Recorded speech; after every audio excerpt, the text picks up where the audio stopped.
Rwanda urashoboye uko imyaka igenda ihita n'indi kaza. Mu Rwanda niko tugenda twunguka abanyabwenge benshi. Aha twavuga nk'abana bavumbuye moto idakoresha esanse, inywa amazi ndetse n'umunyu gusa. Isi ifite ikibazo gikomeye cyane cyo kuzabura peteroli mu myaka izaza, aho peteroli izabura burundu maze isi gasubira uko yahoze kera.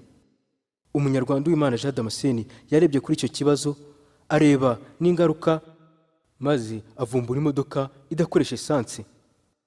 Ese iyi modoka wakwibaza ngo izabikora ite? Iyi modoka izabikoresha umuriro w'amashanyarazi, icyo twakwita nka batiri.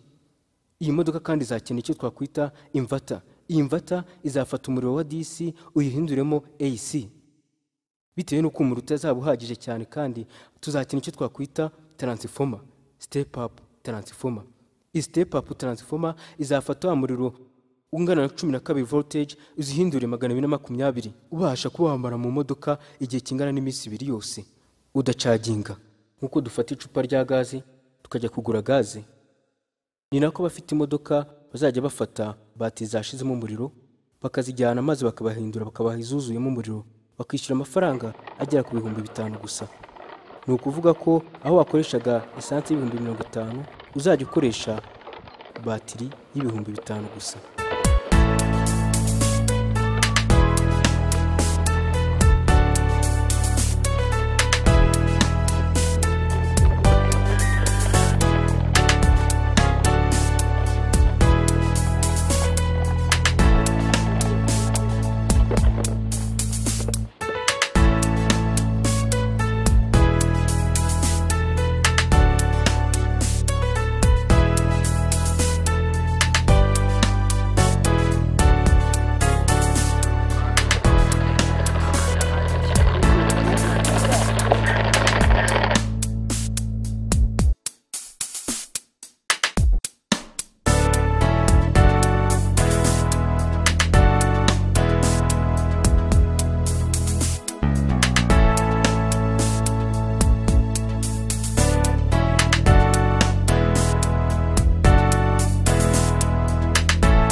Iyi modoka kandi izaba ifite umwihariko wo kudasohora ibyuka byangiza ikirere, ibi bihitana ubuzima bw'abantu benshi, aho amakanseri yibasira abantu kubera ubushyuhe bwinshi bitewe n'akayungirizo kangiritse biturutse ku myuka mibi iterwa no gukoresha za esanse, za mazutu ndetse na za benzine zitwara indege.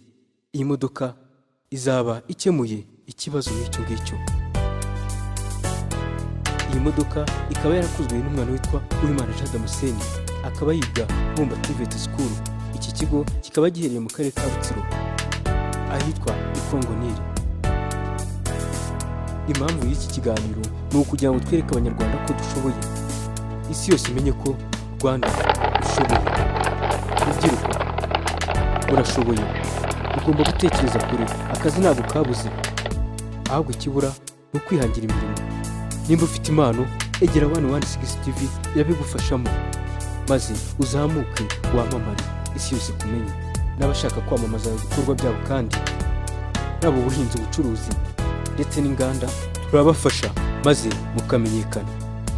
Nawe wiga imyuga, ni byinshi uzi, ni byinshi wakoze, ariko ubu rugutera inkunga bumenyekane. Gana 116 TV. Mwakoze cyane gukurikirana ikiganiro cyacu, bibutse ko muzajya mugikurikirana kuri 116 TV.